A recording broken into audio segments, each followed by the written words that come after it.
Hello, friends. Welcome to This Day in Jack Benny. I'm John Henderson. This episode's from November 22nd, 1936, a time when movie theaters were desperate to get people in the seats. So they would offer random cash incentives. You would give your name to the theater, and on special nights, they would draw the names, and if you were at the movie, you would win the money. It was called a bank night. At the theater at the time, you could see Carole Lombard in My Man Godfrey. Yes, I imagine. Do you play anything, Godfrey? Oh, I don't mean games and things like that. I mean the piano and things like that. Well, Oh, it doesn't really make any difference. I just thought I'd ask. It's funny how some things make you think of other things. Fred Astaire and Ginger Rogers' latest movie was Swing Time. Does she dance very beautifully? Who? The girl you're in love with. Yes. Very. And Frank Buck was an adventure filmmaker and real-life animal hunter. All right, Ollie, lower away. He was in the cave, growling and snarling, sore as he could be, but he was mine.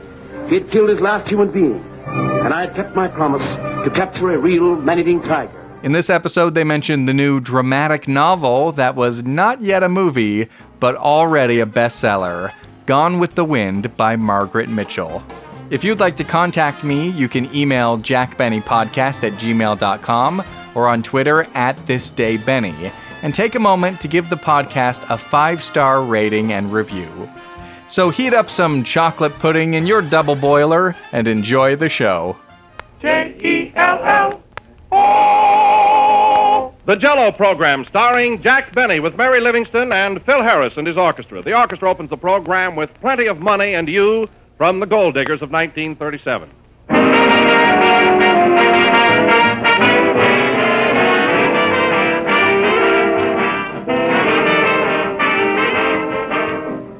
There's a grand, friendly feeling about these late autumn days, a feeling of joy and gratitude, the spirit of Thanksgiving.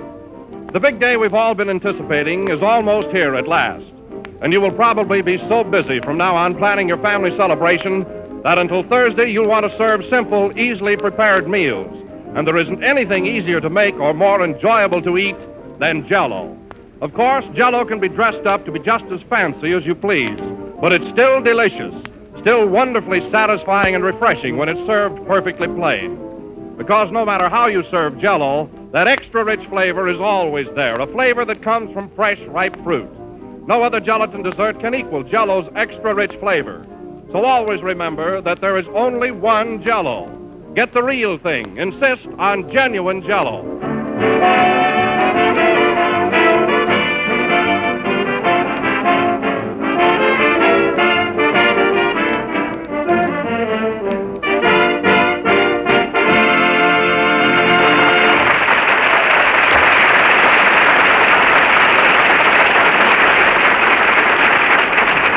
And now, ladies and gentlemen, we bring to you your friend, my friend, and Jack Benny's friend, Jack Benny.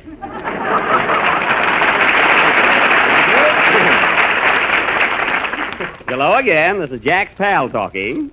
Don, I wouldn't care how you introduce me tonight. You can kid me all you want to. I feel too good, full of pep and everything. Oh, you do? Yes, sir. Well, tell me, Jack, what's the cause of your exhilaration and sparkling effervescence? Well, what was that, Don?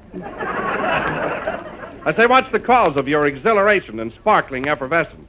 I don't... Well, what motivates this sudden display of exuberance? Well, In other words, Jack, what makes you so gay? Oh, I was hoping we'd get together. Well, Don, you know how tired I've been the last couple of weeks, so I went down to Palm Springs for a rest, and it did me a lot of good.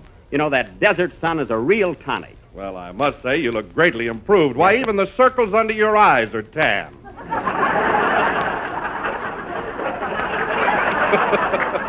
They do look better, don't they, Don? Where did you stop in Palm Springs, Jack? Well, I didn't know where to go. You know, there are so many swanky hotels. There's the Colonial House, a beautiful spot, and the Desert Inn, and the El Mirador, very exclusive, so I finally decided on the El Mirador. Oh, you did? Yes, I parked my trailer right on their front lawn.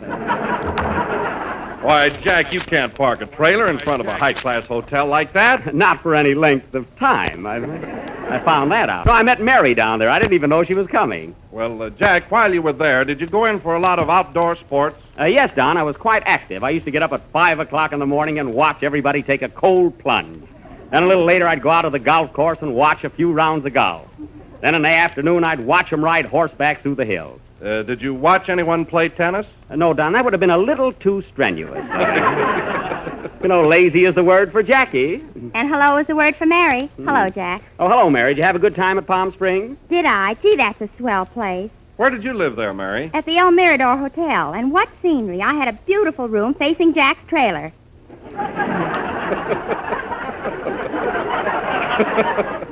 Oh, did that annoy you? Only when you stuck your head out. Well, I had to get a little sun.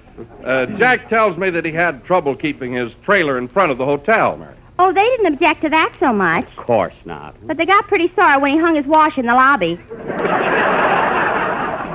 Well, I just wanted to be neighborly, that's all. Jack, do you think you'll go back to Palm Springs next week? No, Don, I want to be here for Thanksgiving. You see, I bought a great big fat turkey. Nothing personal, of course. And I, How do you like that?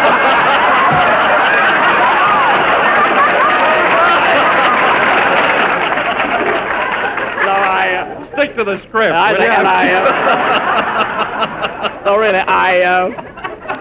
bought a big fat turkey, and I want to be right here to eat it. Oh, a big fat turkey.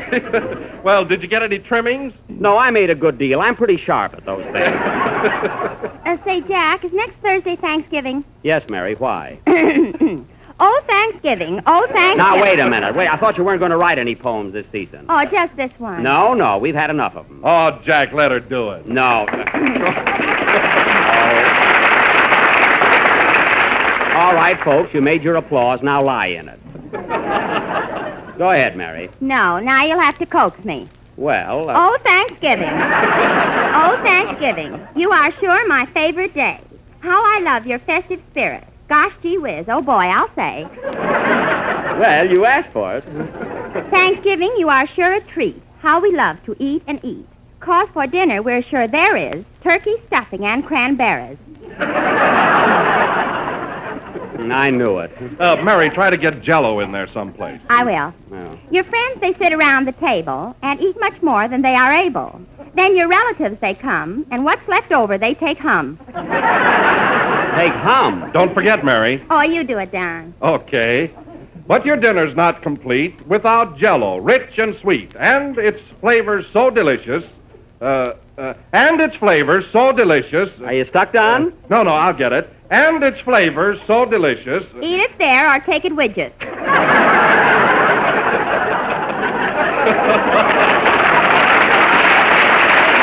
Hey, that's pretty good. Yes, sir. Mary, that was fine. I owe you an apology. Answer the phone, Mary. Hello? Yes? Oh, hello, Aunt Ruby. Yes? I don't know. I'll ask him. Say, Jack. What? Aunt Ruby asked me to invite you and your turkey over for Thanksgiving dinner. Well, tell her I have another date. Hello? Aunt Ruby? Jack can't come to dinner Thanksgiving. What? Yes, all right. Goodbye. Now what? She says just have the turkey come over. Oh, yeah? Well, the turkey's going with me. Oh, Phil. Hey, Phil. Phil isn't here yet, Jack. He isn't? Well, no, the boys had to play the first tune without him. That's funny. He's never been late before. Oh, well, I know enough about music to direct the next number. Hand me that stick, will you, Don? Yes, here you are. All right, come on now, boys. Now, all together. 1, 2. Boys, look.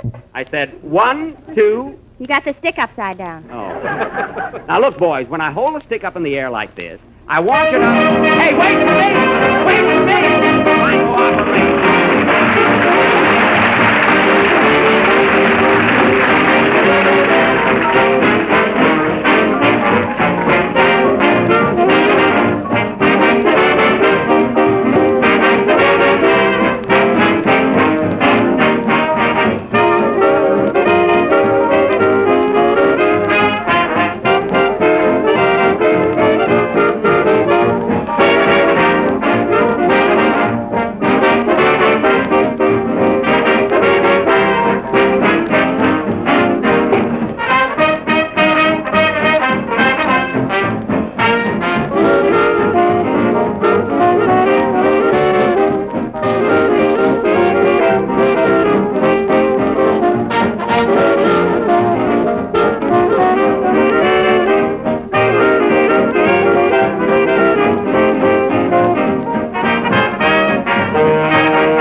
was 1-2 Button Your Shoe from the motion picture Pennies from Heaven, played by Phil Harris's orchestra with Jack Benny directing and doing okay. Hey, you finished late. Well, I started late. Oh. You know, Don, I can't understand Phil doing a thing like this. He's always been here on time. I hope he's not out of town. Why, he can't be. I saw him at the Clover Club about 9:30 last night with a blonde. With a blonde, huh? Say, that reminds me. I saw him last night about 11 o'clock at the Coconut Grove, and he was with a brunette. He was? Yeah. I wonder what color Harry's with now. Say, that Phil is quite a ladies' man. Not that I care, but I don't want it to interfere with this program, that's all. Well, perhaps Mr. Blue, his arranger, knows where he is. That's right. Hey, Ben, you don't happen to know where Phil is, do you? Well, the last time I saw him was Friday night. Uh-huh. He was at the Trocadero, and he had a beautiful redhead with him, and she was sitting on his lap. Well, I don't care about last night, you know. Well, I do, Mr. Bennett, because she was my redhead. Well, see if you can find her. And that guy Harris pays more attention to girls than he does to his job. Why don't you fire him, Jack? Oh, I wouldn't do that. He's a nice fellow and a likable character. Besides, he's got an iron-bound contract.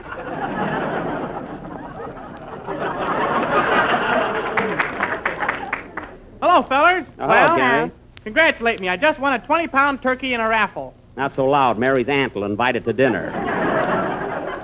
Say, Kenny, did you see Phil anywhere? Oh, I saw him Thursday night. He was at the Brown Derby with the prettiest girl. Gee, she was cute. Oh, yeah? What color hair did she have? Oh, he wouldn't know. I do, too. It was sort of a plaid.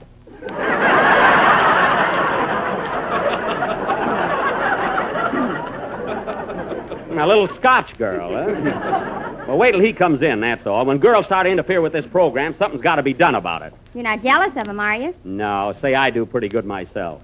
Just want a little discipline on this program. People coming to work on time. It's not jealousy. Then stop turning green. So I'm not turning green. Yeah, if you had 3 leaves, you'd be a shamrock. Is that so? Gee, that's clever. How do you know? know? Stay out of this, Kenny. Hey, Jack, here comes Phil now. Well, that's nice of him. Maybe he dropped in for tea. How are you, fellas? Hi, Jack. Well, it was sweet of you to stop in, Mr. Gable. What's the big idea? Oh, nothing. Only if I had known you were coming, we would have baked a blonde. I mean, a cake.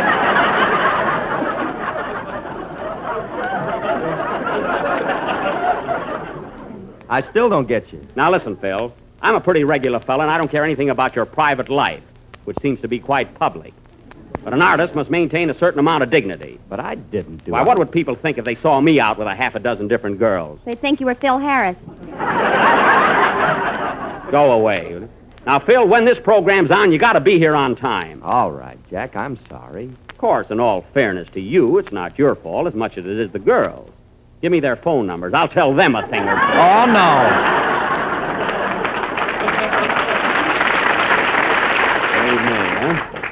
Well, just don't let it happen again, that's all. You ready for your song, Kenny? Yes, Mr. Benny. Well, go ahead. Play it, Phil, if you have nothing else to do. Girls, I can get more dates than he can, believe me.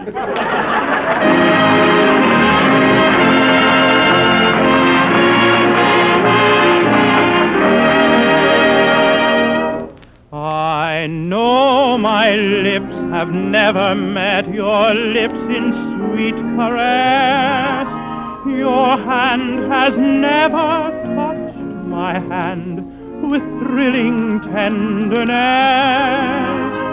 You never spoke of love to me, but still somehow I know. For love has made me wondrous wise. Your eyes have told me so. I saw your eyes, your wonderful eyes, with love, light, and tenderness beaming. They thrilled me through, they filled me too with wonderful dreams. I am dreaming.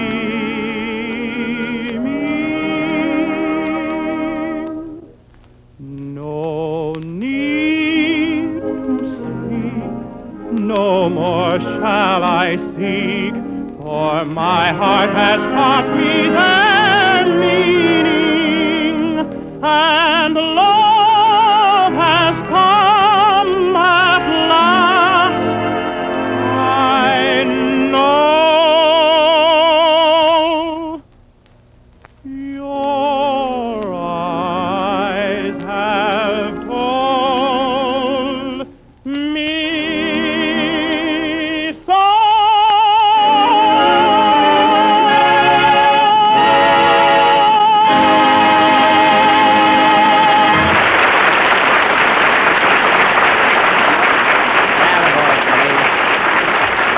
Yes, sir. That was Kenny Baker singing Your Eyes Have Told Me So, accompanied by Don Juan and his orchestra. Look at him there, the great lover, standing there with that green shirt, yellow tie, and that silly look on his face. See, I can wear a green shirt and a yellow tie, too. You've got the silly look. Oh, yeah? I bet he thinks I'm jealous. I can sit down at the phone right now and call 10 girls. That's nothing. Phil can sit down at the phone and have 10 girls call him. Oh, he can, huh? Thanks, Mary. What are you doing tonight? It's a date. It was quick, huh? And now, ladies and gentlemen, as you all know, last Sunday night, we started a Western sketch which was thoughtlessly interrupted by our tenor singer, Mr. Baker, when he roller skated down Hollywood Boulevard, upsetting a pushcart in our play. So tonight, if I can get a little cooperation from the members of this company, we will proceed with our Western drama entitled Buck Benny Rides Again, or One Man on a Horse. Now, as you may remember... There's the phone. I'll take it. Hello? Yes? Who? Oh, hello, Miss Lombard. It's Carole Lombard, fellas. Yes? Yes, Miss Lombard. You want to speak to Phil Harris? Oh, sure, he's here. Oh, Miss Lombard, I want to tell you how much I enjoy your work on the screen. I thought your last picture was just... Oh, Phil Harris. Yes. It's for you, Rat. Hello.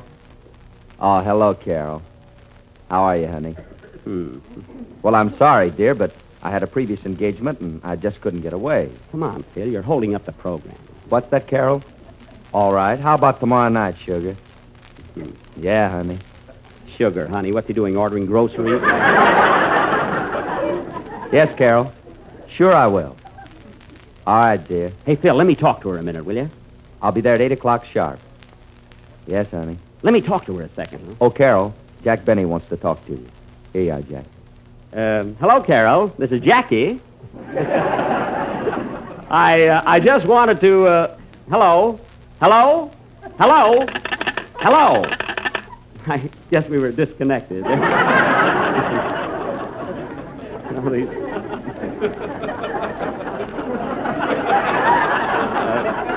These cheap Hollywood phones. Well, anyway, folks, our play, which we started last week, will go on immediately after the next number. Play, Carol.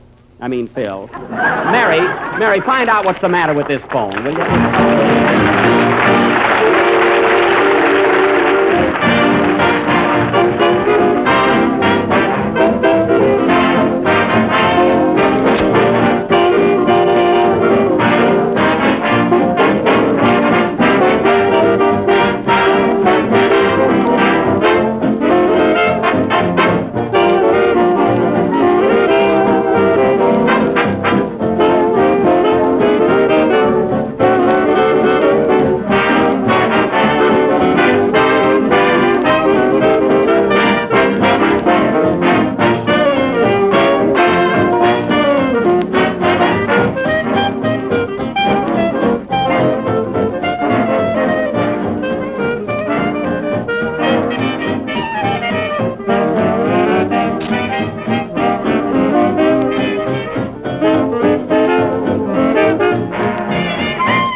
was I'm Sorry Dear, played by Casanova Harris and his orchestra.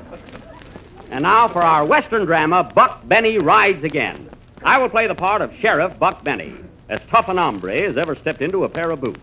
A rootin', tootin', shootin', highfalutin', snootin', bootin'. Well, that gives you a rough idea.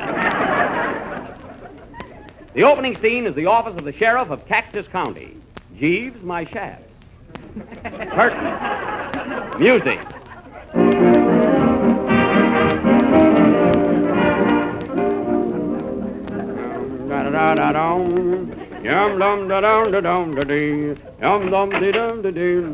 Morning, boys. Morning, Sheriff. Hiya, Buck.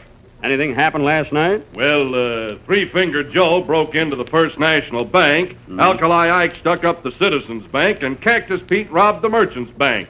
Oh, bank night, huh?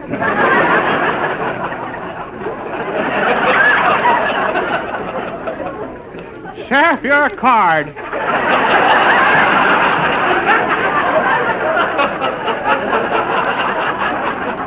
Smile when you say that. Go into the jailhouse and feed the prisoners. I can't. They're all dining out this morning. Well, I don't blame them. The food's awful here. Never should have pardoned our old cook. You know, Buck, there's been too much shooting and killing going on around here lately. What's the population of this here town, anyhow? 305. 302.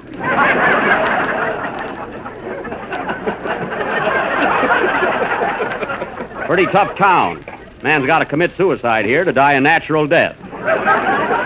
Better get those prisoners back here, Deputy. Well, if you'd have served them Jell-O like I told you to, they wouldn't be eating out. Yes, you're right.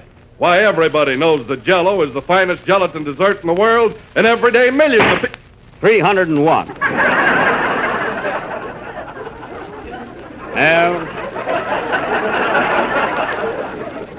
Well, he was a good man, but he talked too much. Gotta have strong, silent men in these here parts. Ain't that right, Deputy? I ain't saying. Well, I don't blame you. Answer the phone. Hello? Yes? It's for you, Sheriff. It's Daisy Carson. Hello, Daisy. Anything wrong? What? They stole your pappy's cows. Tell your pappy I'll be right over. Goodbye. More trouble. Those cattle rustlers are at it again. They got Frank Carson's cows. Come on, Deputy. We got to get going. Where's my gun? In your hand. Thought it was my pipe. I've been smoking it for an hour.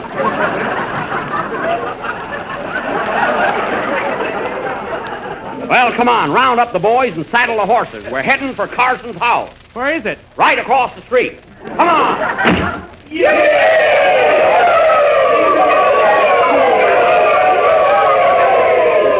All set, boys? Okay, let's go. Whoa, whoa, here we are.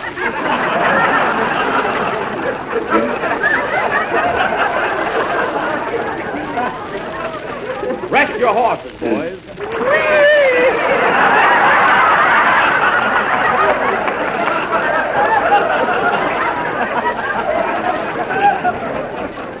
Dead horses. Wait here, men. I'll be right out. Come in. Hello, Daisy. Hello, tall, dark, and knock-kneed. Can't help it. Just got off a thin horse. Where's your pappy? He's down in the cyclone cellar reading Gone with the Wind.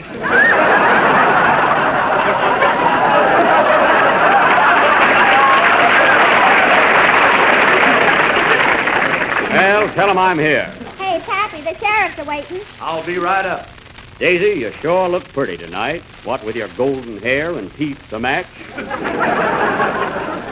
Shucks, Buck, the way you talk would make a gal plumb blushy. Oh, reckon I'm just poetic, that's all. What's that? Smells like brandy. Here comes Pappy now.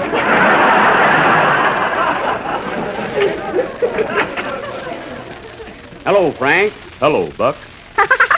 What you giggling about? Bet you thought I was going to say Frank Buck. Wish you had. Would have been a powerful laugh.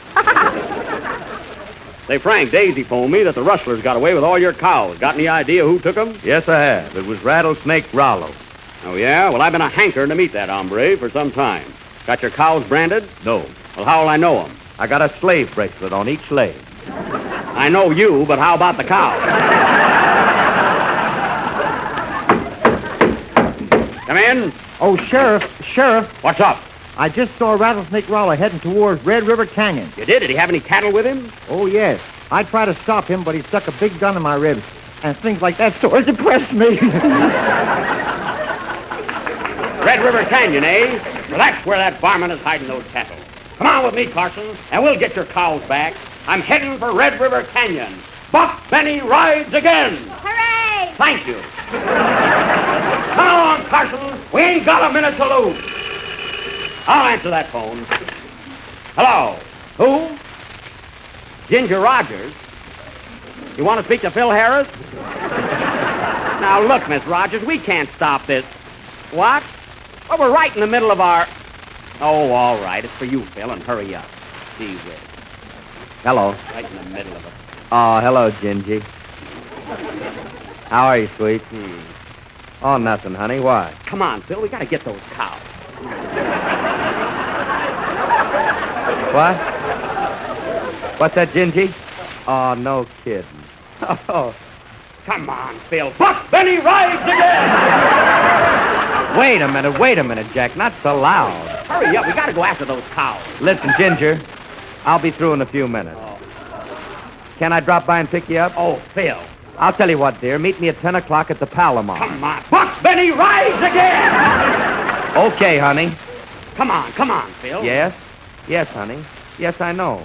All right, dear. Well, I got to rush now. Yes, darling. Well, I can't help it. I'm in a hurry. I'm sorry, dear, but I have to rush. Yeah, you can take your time, Phil. The cows came back. Buck Benny rides again. Playboy.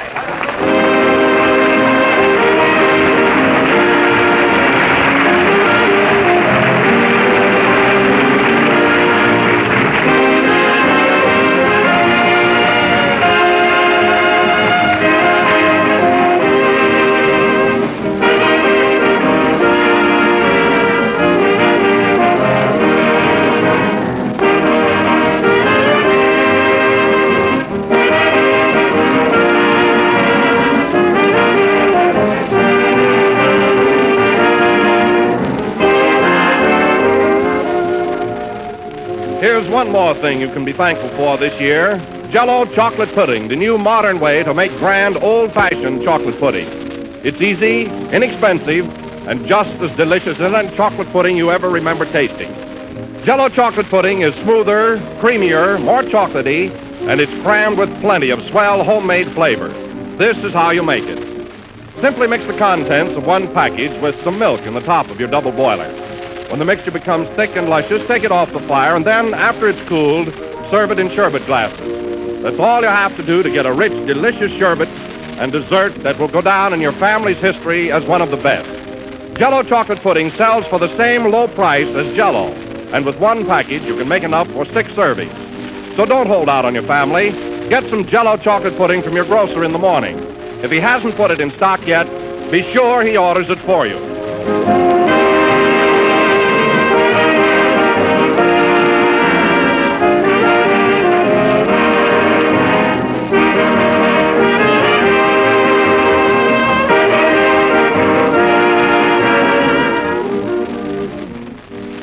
The last number of the 8th program in the new Jell-O series, and we'll be with you again next Sunday night at the same time. I hope you've all enjoyed as far as I could get with our Western sketch.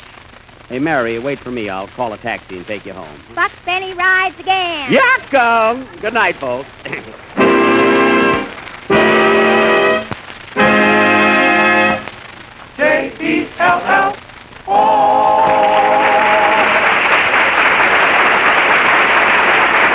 The tune Who is from Jerome Kern's Sonny. This program has come to you from the NBC studios in Hollywood. This is the Red Network of the National Broadcasting Company.